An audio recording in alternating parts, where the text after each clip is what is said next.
Assalamualaikum warahmatullahi wabarakatuh. Saya Isma Nur Fitri, NIM 1903040013. Saya dari kelas Seminar Informatika kelas A. Halo, apa kabar semuanya? Semoga kita sehat walafiat ya semuanya. Di sini saya akan mempresentasikan tentang Information and Communication Technology (ITC) in Education. Information and Communication Technology (ITC) sebagai wahana transformasi pendidikan. Adanya perkembangan teknologi dapat mengubah pikiran manusia, mengubah cara kerja dan cara hidupnya dalam memanfaatkan teknologi dalam berbagai aspek kebutuhan. Manusia dengan teknologi sangat berperan penting bagi manusia pada saat ini. Pendidikan sebagai salah satu bentuk transformasi dan transmisi knowledge, teknologi, dan values nilai terhadap pembentukan karakter anak didik tidak bebas dari pengaruh teknologi. Dalam dunia pendidikan, teknologi mengambil peran yang sangat penting dari perencanaan, proses pendidikan, sampai evaluasi membutuhkan peran perkembangan teknologi dalam berbagai bentuknya. Untuk itu, akan dibahas berbagai persoalan yang berkenaan dengan kebutuhan teknologi dengan aspek-aspek yang menyertainya sebagai wahana transformasi pendidikan. Teknologi Informasi dan Komunikasi atau TIK berasal dari bahasa Inggris yaitu Information and Communication Technologies atau ITC adalah payung besar terminologi yang mencakup seluruh peralatan teknis untuk memproses dan menyampaikan informasi. ITC mencakup dua aspek yaitu teknologi informasi dan teknologi komunikasi.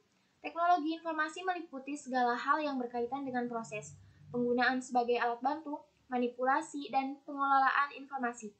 Sedangkan teknologi komunikasi adalah segala sesuatu yang berkaitan dengan penggunaan alat bantu untuk memproses dan mentransfer data dari perangkat yang satu ke lainnya. Oleh karena itu, teknologi informasi dan teknologi komunikasi adalah dua buah konsep yang tidak terpisahkan. Ada 4 peran ITC sekaligus sebagai pilar pendidikan. Yang pertama, ITC sebagai gudang ilmu pengetahuan. Artinya dengan ITC sumber ilmu pengetahuan menjadi begitu kaya bahkan melimpah, baik ilmu pengetahuan inti atau core content dalam pelajaran sekolah maupun sebagai materi pengaya pembelajaran atau konten suplemen. Pada fungsi ini, sangat peran besar sebagai sumber ilmu pengetahuan yang dapat diakses secara luas, yang di dalamnya terdapat beberapa ribuan perpustakaan digital, jutaan artikel atau jurnal, jutaan e-book, dan lain-lain. Yang kedua, ITC sebagai alat bantu pembelajaran. Artinya bahwa pembelajaran saat ini lebih mudah dengan bantuan ITC untuk menghadirkan dunia di kelas dan dapat disajikan kepada seluruh siswa melalui peralatan ITC. Seperti multimedia dan media pembelajaran hasil olahan komputer seperti poster, grafik, foto, gambar, display, dan media grafis yang lainnya. Pemanfaatan CD interaktif, video pembelajaran, multimedia presentasi, e-learning termasuk pada bagian ini. Yang ketiga, ITC sebagai fasilitas pendidikan. Dalam hal ini, ITC sebagai saran yang melengkapi fungsi sekolah sebagai lembaga pendidikan, terutama fasilitas-fasilitas yang bernuansa elektronik sebagai laboratorium komputer, peralatan di laboratorium bahasa, ruang multimedia, studio rekaman suara, studio musik, studio produksi, dan video editing. Yang keempat, ITC sebagai standar kompetensi. Artinya, ITC sebagai mata pelajaran yang kita kenal mata pelajaran TIK. Mata pelajaran ini berisi standar kompetensi. Bahwa teknologi sebagai sarana transformasi pendidikan yang menjawab semua perubahan dan tantangan perkembangan global yang di dalamnya terdapat perkembangan informasi dan teknologi. Untuk mencapai keunggulan yang dicita-citakan, banyak pendekatan yang dapat dilakukan, salah satunya apa yang dipaparkan oleh Salisbury pada tahun 1996, yaitu tentang 5 Technologies untuk perubahan pendidikan.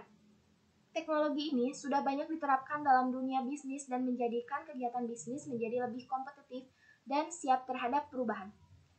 Teknologi tersebut adalah yang pertama sistem thinking, berpikir serba sistem, yang kedua sistem desain, perancangan sistem, yang ketiga quality science, atau ilmu komunitas.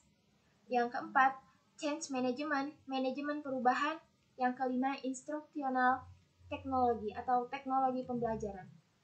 Mengenai perkembangan pendayagunaan TIK untuk pendidikan, TIK memainkan peran yang sangat luar biasa untuk mendukung terjadinya proses belajar yang aktif, konstruktif, kolaboratif, intensional, konversasional, kontekstual, dan reflektif.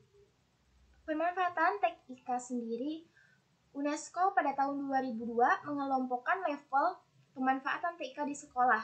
Ada 4 level, yaitu level emerging, applying, infusing atau integrating, dan transforming, yang dapat memudahkan perintegrasikan TIK dalam proses pembelajaran, sehingga mendapat manfaat yang dapat menyerap pelajaran yang disampaikan oleh guru bahkan lebih jauh dan dapat mampu mengolaborasi pembelajaran yang bermakna.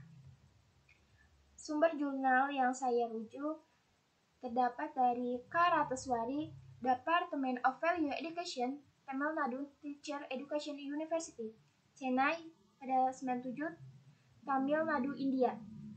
Imam Mawardi, dosen pada Fakultas Agama Islam Universitas Muhammadiyah Magelang. Ini terdapat jurnal yang saya rujuk.